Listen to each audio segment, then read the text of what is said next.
And when it goes beyond a certain point, that you get totally possessed by your own thought. Almost 90% of the human suffering is in just this.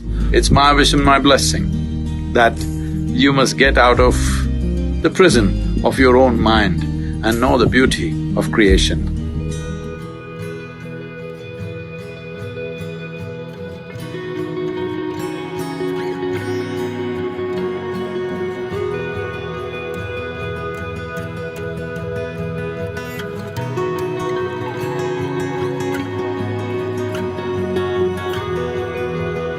Lethargy comes from overconsumption of either food or thought.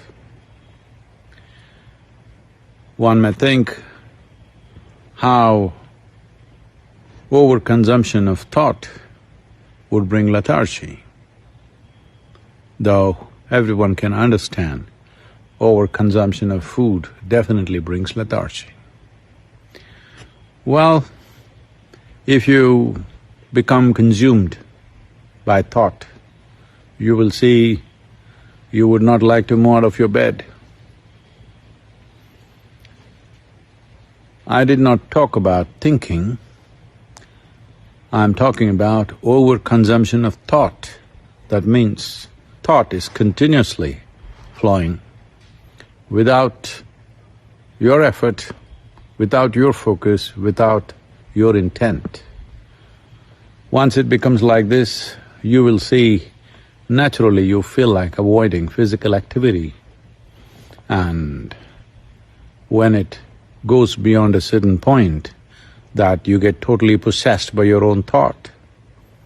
Well, there are ugly names to describe that in medical terms. It's important.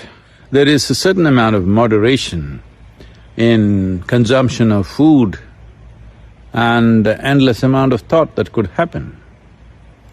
Thinking consciously and just consuming or living upon thought or being consumed by thought are very different things.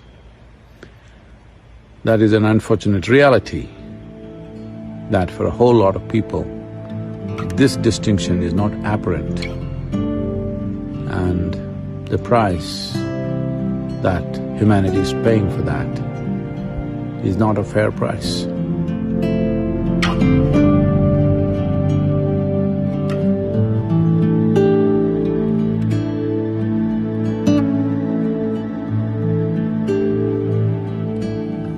The conclusions that you make in your mind will seriously impede your ability to experience life.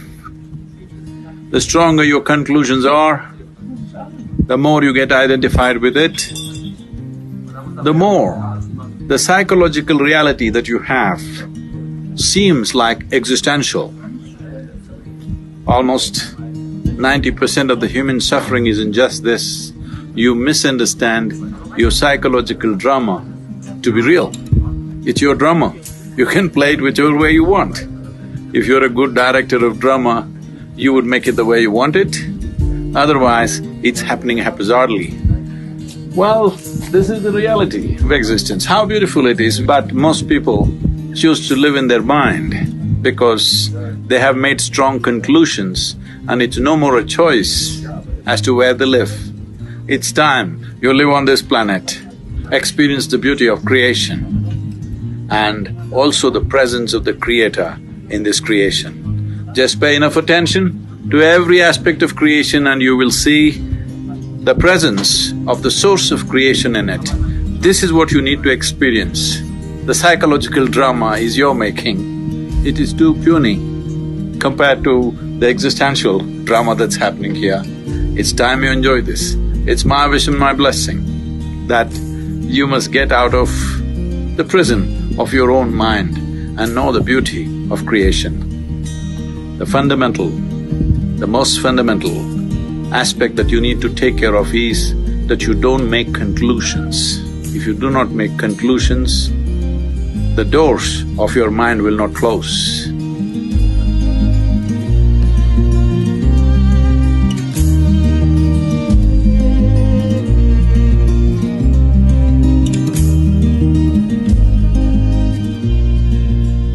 If you apply only your intellect, ignoring other aspects of your intelligence, you will get confused about every little thing in life. Because intellect is a cutting instrument, it's like a knife.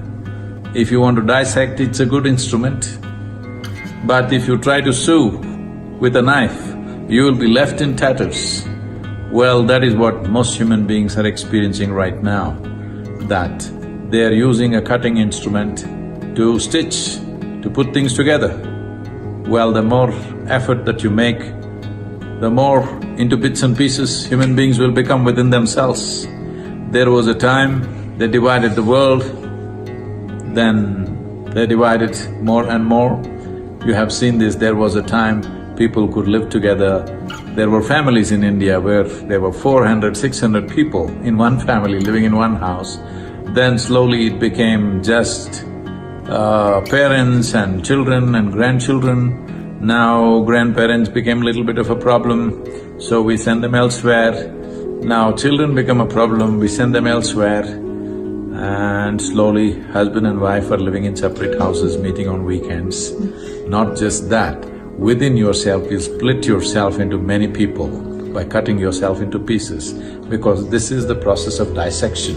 If you use only your intellect for every dimension of life, this is where you will get. One day you will get schizophrenic, yes. So it's important, the other dimensions of intelligence come alive within you. Without those dimensions of intelligence being alive, your heart wouldn't beat, your liver wouldn't function, your kidney wouldn't function, all this wouldn't happen. This is not done by your intellect. So there are dimensions of intelligence within you which must be explored and brought alive into your conscious nature.